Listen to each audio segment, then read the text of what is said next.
안녕하세요. 하준이네 TV 하준이 아빠입니다. 오늘은 이 빌라 관리에 대해서 말씀드리려고 하는데요. 음, 아파트 같은 경우는 우리가 이제 관리사무소가 있고 또 관리비, 장기 수송, 뭐 충당금 이렇게 해가지고 막 걷잖아요, 그죠? 그런 게 있어가지고 뭐 여비가 있어서 아파트를 이제 관리소를 운영하고 돈을 모아서 이제 아파트를 조경도 하고 막 이렇게 여러 가지를 운영을 하면서 지내는데 빌라 같은 경우는 그전에 이제 아파트는 이래서 이제 공용 전용 그래서 이제 집 안에서 내가 사는 집 안에서 일어나는 일들은 이제 제가 해결을 하고 아파트 단지나 아니면 아파트 뭐 외부에서 뭐 어떤 문제 누수가 생겨서 뭐 집으로 물이 샌다거나 하면은 이제 공용 관리비 같은 걸로 사용을 하면 되는데 빌라 같은 경우는 좀 이제 아파트 관리소라는 개념이 없죠. 관리소라는 개념도 없고 관리비라는 개념도 크게 없어요. 그래가지고 이제 관리비 같은 경우는 뭐 많으면 2만 원 이제 걷어가지고 아파트 뭐 청소 정도, 빌라 청소 정도 하는 게 대부분의 빌라입니다. 그래서 여기 보면 아파트는 공동주택법에 적용받기 때문에 법적으로 관리단을 선정하게 되어 있다.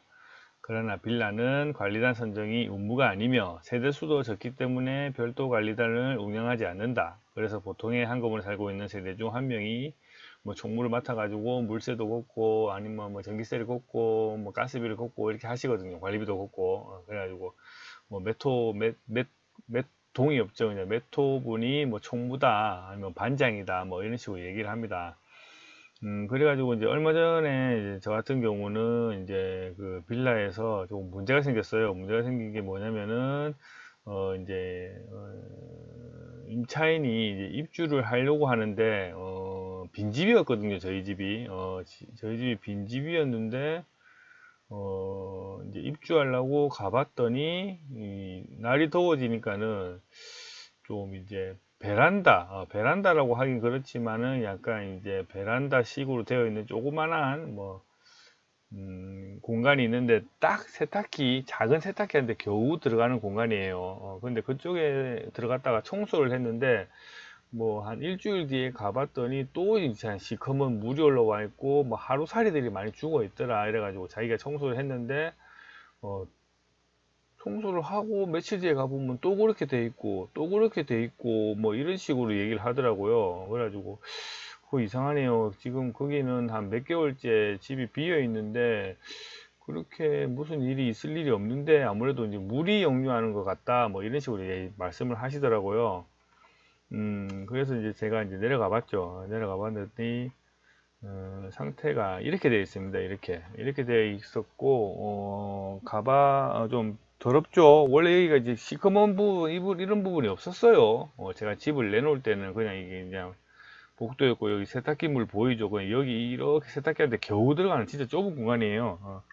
막 이렇게 돼가지고 더럽고 이렇게 날벌레들이 엄청 많이 생기더라고. 이렇게 날벌레들이 엄청 많이 생겨가지고 하루살이들입니다. 나 이렇게 방에 온 천지를 이렇게 좀 이렇게 지저분하게 이렇게 돼 있는 상태더라고요. 그래서 할머니하고 뭐 아드님하고 와서 하루살이도 치우고 했는데도 며칠 뒤에 가면 또 있고 며칠 뒤에 가고 또 있고 이렇더라. 그래가지고 이게 좀 제가 생각을 해보니까 이거 좀 이상한데 해가지고 이제 내려갔죠. 내려갔는데 그날 제가 비 오고 다음날 내려갔더니 여기 이제 앞에 이제 정화조 같은 게 있죠. 정화조란다. 상수도 뭐 하는데 요 앞에 보니까 이렇게 보니까 물이 거의 이렇게 가득 차 있더라고요. 이 안에 가득 차 있고 이렇게 보면 요 물이 보이시죠? 인데 거의 뭐 한 뼘, 두 뼘 사이로 이제 물이 이렇게 흘러야 되는데 좀 차 있더라. 그래서 이 안에 뭔가 좀 막혀 있는 게 아닌가 아니면은 이제 좀 침식된 것들이 이제 너무 많이 쌓여 있는 거 아닌가라는 생각을 했었고, 그래서 집으로 들어가 봤더니, 이렇게 벌레가 난리가 나 있고, 결국 이렇게 물이 넘쳐서 이렇게, 거의, 하수구 같은 물들이 이렇게 찌꺼기, 이렇게 시커먼 물들이 이렇게 역류를 하고 있더라. 그래서 이거를 어떻게 해결을 할까 고민을 하다가 이제 빌라에 있는 반장님 뭐 찾아갔는데 이제 평일날 갔었거든요. 평일날 갔더니 반장님이 없어요, 집에. 그래가지고 앞에 사는 할머니한테 도움을 요청해서 그 A4지에다가 제 연락처를 줬고 지금 집에 물이 좀 역류하는 게 문제가 생겼다. 그래서 이제 좀 말씀을 드려야 될 부분이 있는 것 같다라고 연락을 했더니 하루 지나고 한 두째 날쯤에 연락이 왔더라고요. 무슨 일이냐 뭐 이렇게 하길래 집에 물이 역류를 해서 지금 하수구물이 역류를 하고 있다. 이거 어떻게 하면 좋겠느냐 했더니 그 하수구물이 역류하는 게 뭐 자기네들하고 무슨 상관이 있냐 하길래 상식적으로 생각을 해가지고 지금 이 집이 지금 거의 뭐 4개월 이상 빈집인데 이때까지 무슨 문제가 없었다. 근데 지금 빈집에서 갑자기 물이 역류가 한다는 건 어떻게 생각하세요, 여러분들은? 내가 살고 있으면서 물이 역류를 하면은 내가 쓴 게 맞는데 이거 같은 경우는 제가 생각할 때는 같은 공용으로 쓰는 하수구 라인에서 문제가 돼서 올라온다고 저는 그렇게 생각했거든요. 왜냐면은 제 말이 맞다니까, 그죠? 당신네들은 지금 나는 지금 이 집을 사용을 안 하는데 1층이라서 그게 이제 하수구가 가까워서 뭐 물이 올라오는데 다른 세대에서 쓰는 뭐 싱크대, 설거지 물, 뭐 빨랫물, 샤워 물들이 다 어떤 한 라인을 통해서 가지 않겠느냐. 그 라인에서 막히는 게 일어났기 때문에 이렇게 물이 올라오는 것 같다. 아니면은 내가 살면서 올라오면 내가 잘못한 게 맞는데 지금 빈집에서 이렇게 올라오는 거는 그런 게 맞지 않느냐 이렇게 얘기를 했더니 뭐 이제 반장님도 뭐 대충 뭐 그런 거 같긴 하네 뭐 이렇게 하면서 근데 이게 이제 자기 혼자서 해결할 문제가 아니고 각 세대마다 다 알아봐야 되는 거 아니냐. 또 그러고 뭐 작년에 뭐 페인트 칠을 했나 뭘 했나 관리비를 모아놓은 게 없다고 지금 뭐 거의 없대요. 돈이 관리비 모아놓은 것도 뭐 이래가지고 이제 일단은 이렇게 해놨는데 그랬더니 뭐 400m 전화 오고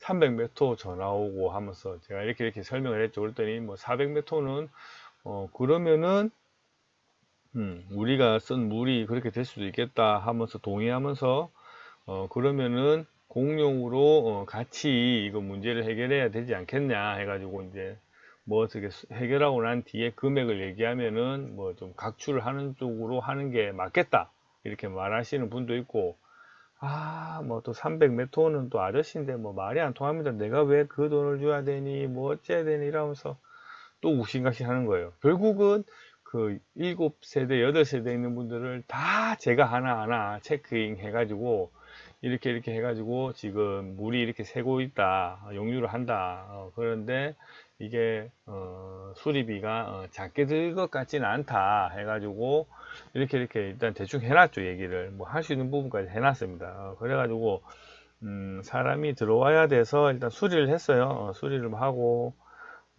좀 몇십만 원 들었어요. 몇십만 원 들어가지고 이제 수리하시는 분한테 말했더니 결론적으로 얘기해서는 이게 그 공용 하수구 쪽은 아닌 것 같다. 그동안 막혀 있던 조금 막혀 있었던 게 있었는데 그냥 뭐 여름에 뭐 물이 좀 차면서 뭐 약간 비가 오고 하면서 그 막혔던 부분들이 뭐 좀 이렇게 된 것 같지.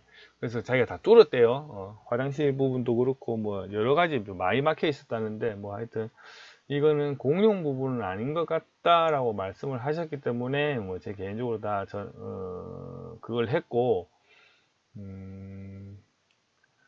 공용이었으면은 제가 이제 그나마 전화를 하신 분들한테는 돈을 좀 받아려고 했었고 좀 그러면 돈을 안 주겠다는 분들한테는 돈을 어떻게 받느냐 뭐 어쩔 수 없습니다. 뭐 돈이 얼마가 됐든 뭐 실질적으로 지금 받을 수 있는 방법은 소송밖에 없어요. 소송밖에 없기 때문에 소송을 하면 또 되게 시간이 길잖아요. 그리고 기본적으로 소송을 하려면은 내용 증명부터 보내가지고 뭐 어떻게 저떻게 해가지고 시간이 되게 오래 걸리지만은 만약에 돈을 받고 싶다면은 그렇게 해야 되고 에이 그냥 뭐 몇만 원인데 뭐 막 말란다 뭐 이렇게 하면 뭐 안 받고 뭐 말아야죠. 뭐 그건 어쩔 수가 없는 거예요. 그래서 빌라 같은 경우는 1층은 원래 잘 역류를 안 하거든요. 근데 지하 같은 경우 누수, 역류 이런 문제가 있고, 탑층 같은 경우는 이제 옥상에서 이제 방수가 잘 안 돼서 세월이 지나서 그래가지고 뭐 집 옥상에서 누수가 되면은 누수가 되는 거는 이제 맨 꼭대기 층만 이제 누수가 되잖아요. 그죠? 그랬더니 그러면은 밑에 사람들은 나는 왜 옥상도 안 쓰는데 왜 또 돈을 내야 되냐 이런 식으로 빌라는 이렇게 나오거든요. 그래서 아파트는 관리소와 관리비가 모이기 때문에 괜찮은데 빌라 같은 경우는 내가 어떤 이런 문제점, 특히 공용 부분에서 문제가 생겼는데 이렇게 만약에 좀 각출을 하기 위해서는 내가 이 발품을 다 팔아야 되고 한 사람 설득해야 된다는 이런 문제점이 있다는 거를 여러분들에게 말씀을 드리려고 오늘 내용을 같이 한번 공유해 봤습니다. 그래서 뭐 어쨌든 빌라도 이제 아파트하고 똑같이 어떤 누수나 이런 것들 역류나 있는 것에 있어서 공용 부분에 내가 찾아내서 공용 부분이 그렇다 하고 된다면 전부 다 돈을 받아내야 된다. 이렇게 받을 권리가 있다라는 말씀을 드리고요. 만약에 내가 사는 부분에서 문제가 생긴다면 그건 역시 이제 내가 개인적으로 처리를 해야 된다라고 이렇게 생각하시면 돼요. 결론은 뭐다? 아파트도 그렇지만 빌라도 공용이냐 전용이냐 이거를 알아내고 내가 증거를 남기고 아니면 전문가한테 이거는 이렇게 문제가 되기 때문에 뭐 같이 해야 된다는 그런 메시지 아니면은 뭐 내용 등을 같이 꼭 가지고 계셔야지 나중에 수리비가 많이 나오면은 이렇게 좀 처리를 할 수 있다라는 거 명심하셨으면 좋겠네요. 자, 오늘은 빌라 관리하는데 이제 문제점이 생겼을 때 어떻게 처리하면 좋을지 한번 얘기 한번 드려봤어요. 자, 오늘 내용이 도움이 되셨다면 좋아요와 구독 한번 눌러주시고요. 다른 비슷한 사항들도 이렇게 생각하시면 될 거예요, 대부분. 자, 오늘은 여기까지 하겠습니다. 들어주셔서 감사합니다.